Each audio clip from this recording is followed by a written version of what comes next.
Fellas, it's Rick the Frick Stick reporting in to give you a golden, juicy tidbit that you probably should freaking listen to, because what separates a man from a boy, okay? I'll give you the answer. It's the freaking forearms and the phalanges, okay? Children have skinny, frail hands and freaking hollow bird forearms. Do you understand what I'm saying, guys? In fact, listen, the majority of society does, and that's why we are soft, okay? I Googled average arm size of a male, and it came out to be 13 inches, which is unbelievable. That is so small, fellas. 13 inches is a pencil, okay? So what am I getting at here, guys? Well, listen, I'm getting at this. I got some tidbits I'm going to drop your way and explode your mind with the knowledge as to the secrets and the comprehension behind them. But first and foremost, you want to say, Ricky, look at so sticky. Why? What are your forearms, right? Well, let me tell you something. I've done this. I've applied the tools and the bro science throughout the years to reach exponential growth, okay? And luckily, I have a tape measure with me. So I'm going to do a crude and rude measurement here, like so. I got to do it like so because we are in the nest where it is dark as molasses. Let's see if I can get this. Yeah, okay. Do you guys see that? Do you see that bulbous shaft known as a forearm? The skin of the fore. You know what I'm saying? The foreskin of the arm. You gotta understand what I'm saying here. 17 plus inches. Now, Dick Del Hagen measured his arms 4 years ago, I believe it was, something along those lines, and they were still above the average male's upper arm, right? But they've grown a couple inches. Now you can say, well, Sticky Ricky, what is the secret behind this, okay? Well, I've mentioned a phallic shaft. Well, it's not phallic, but it is a shaft, a quite bulbous shaft that I've mentioned is a tool that you crank, okay? I gotta set it up in ways that you can comprehend what I'm talking about, but first and foremost, it is this, all right? Listen, I have no affiliation with this company, okay? This is just probably the best purchase I've ever made because it's easy to use. You can do it anywhere. You don't need any energy to do it. You get the freaking juiciest forearm pump of your life. It's easy to stick to, unlike going to the gym and doing some freaking forearm program, right? I'm gonna do my wrist extensions, my wrist curls. Nobody wants to do that stuff, okay? This, you have the resistance, right? Here's your resistance. You have light, right? It's a wrist roller without the strain on the shoulders. Therefore, you can roll it however, like so, right? You can roll it. You can freaking crank it like so. You could do, behind, let me adjust this for you for a second. You can do,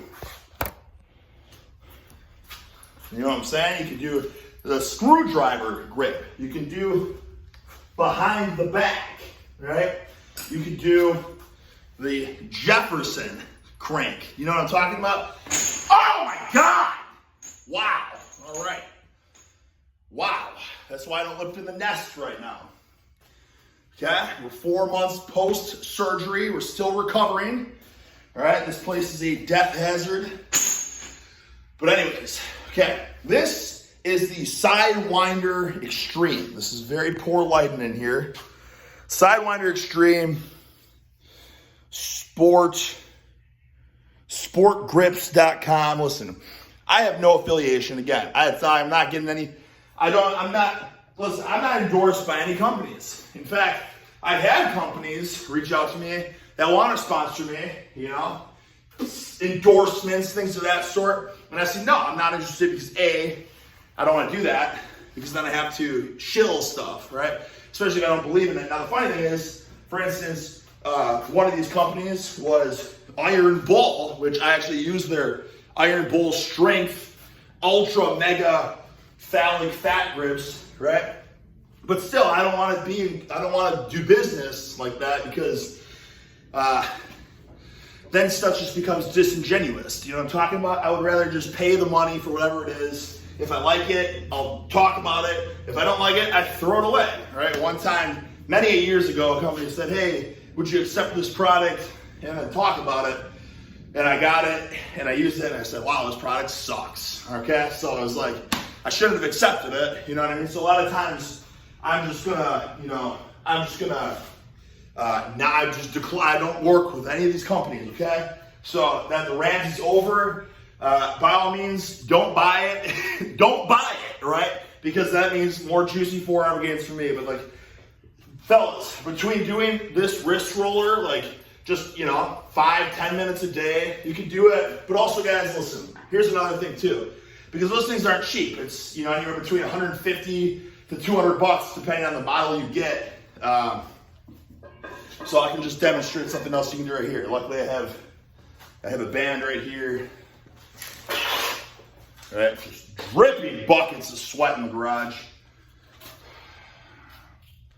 Okay, watch this. I just hooked up a band like so, right?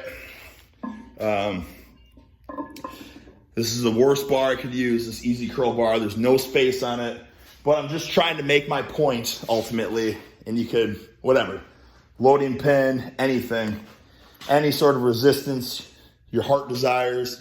I'm just putting that dumbbell hanging from it for right now so you can see what I'm talking about. Okay, well, look at that.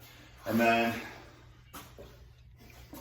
right, crank, crank, crank, crank, right? There you go. There's a wrist roller as well. It's a technique that you can do for the same idea, but here's the thing. That's a pain in the butt, right? Then you gotta be at a gym to do it. You gotta set up this freaking goofy contraption like so. Not a big deal if you wanna save the money, do it yourself. But if you got the cashola to spend, guys, I'm telling you, damn it!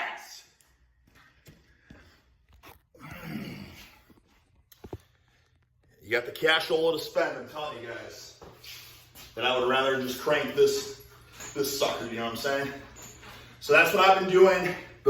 My injury has kind of been a blessing. It's been a curse, but a blessing, because for the first couple weeks I couldn't do anything. I couldn't go to the gym at all. So what did I have at home to do, right? Wrist rolling. I'm like, get the juicy forearms, okay. So then I've been going to the gym. Now when I go to the gym, I always take a pair of fat grips per se. Now guys, when you go to the gym, how many people do you see working arms? Everybody, pretty much everybody there is doing these curls or something, super complex triceps complexes, complex triceps complex, you know what I'm talking about? All sorts of wacky cable variations, things of that sort. But do you ever see anyone actually working their forearms, right? No, because for the most part, it's not, it's not a juicy muscle group to work. But I'll tell you something, you gotta work the forearms because A, if your freaking arms aren't growing, okay, you ain't working, you gotta work it. This is half your freaking arm, you know what I'm talking about? It's like when they say the whole triceps make up 2/3 of your upper arm. So then everyone's, I gotta work the triceps. Well, what makes up half your freaking arm, right? Your forearms, okay? You can have chicken little forearms and big bulbous Arnold Schwarzenegger your upper arms. That's not possible, okay?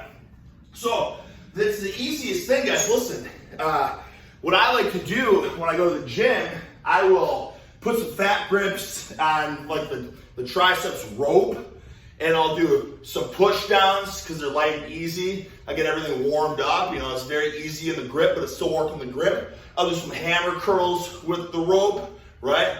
Get the freaking forearms and the thighs cooking. Straight arm push downs with the rope, right? Get the lats turned on, but you're still working the forearms. These 3 exercises, you're working up. And also maybe some face pulls, right? The freaking upper back, the rear delts, turn those suckers on, but you're also still working your forearms and your grip. Okay, that's like doing a little giant set there. It doesn't take up too much time. Gets everything clicking and ticking and cooking.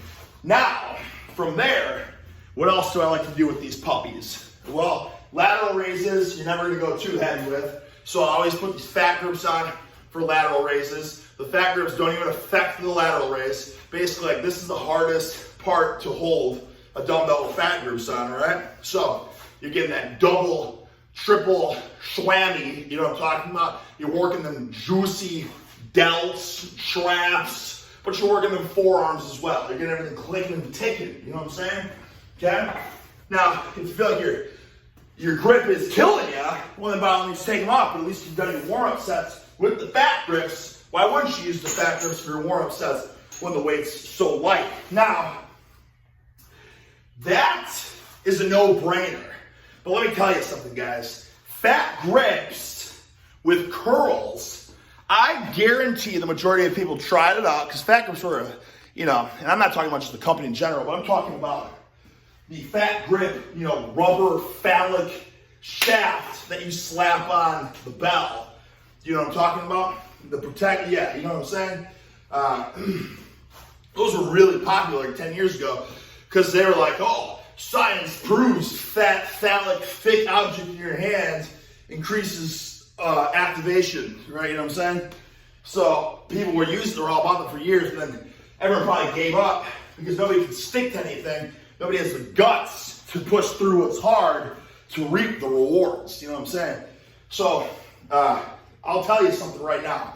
Okay, I've noticed, this is freaking anecdotal data. I've noticed that I got some 40s right here, and these are the Fat Grips Extreme. I'm not chilling fat grips, guys. I know it seems like I am. I'm really not. I promise you. I'm just trying to tell you that I've gotten in this mindset and in this groove, which is a delicious groove of hitting forearms every single day and arms every single day, essentially as well. But that's a different can of freaking tapeworms that we're gonna open up a different day, right?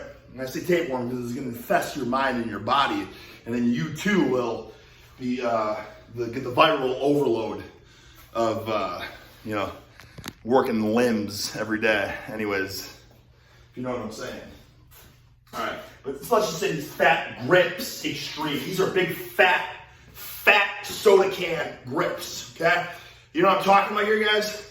When you work up to these puppies, you know, like these are 40s. It's like, damn, these 40s ain't too easy, right? Just the other day at the gym, I threw on the fat grips up to 70s. And I was like, damn, these 70s are hard to toss around. They're hard to hold on to. You know, but you crank out a couple reps, and then it's like, okay, well, I guess let's take the fat grips off now. And I went to 75. You know what? The 75s felt just as easy as like the 50s did with the fat grips on. The 50s with the fat grips felt just as good or just as hard as 75s without fat grips. So what's my point here? My point is, again, warming up, doing all your warm-up sets with the fat grips on, increasing the neural activation. Your nervous system's like, damn, it's fight or flight. It's lift or die with these fat grips, right? So you just trigger that freaking primordial ancestry to get it done, to freaking grope it. You know what I'm saying? Then when you take them off, it's like, oh, it's like child's play. So listen, those are two things. It's the freaking crank, right? Crank the shaft every day, and then throw on a big fat shaft on your handle every day for your warm-up sets. That's really it. You don't need to go crazy with them. You know, I also like to use fat, thick shafts for pressing, because here's another thing about the fat grip, right? The stronger your grip is, the stronger you grip, the more it increases shoulder stability too. So actually a fat shaft is going to make your shoulders feel healthier and more stable. And then of course, you know, you got your fat grip pull-ups you can do. I'll do those from time to time. Throw fat grips on your lat pull-downs and do that from time to time too. But the mainstays really are just the tricep rope, the hammer curl, and the push down with the fat grips, and then laterals and, you know, curls with the fat grips. Fellas, man, I'm gonna stick with this. You know, we just started doing this a few months ago. Let's remeasure this a few months. I mean, listen, guys, putting size on a forearm, fellas, is the ultimate challenge. Do you know what I'm saying? Like, you can put size on these puppies. How many people do you see at the gym that have thick, bulbous forearms? None, nada, right? Everyone's trying to get them freaking Arnold Schwarzenegger arms, but they got freaking toothpicks hooking onto weights. It's like there's not a chance in hell, buddy.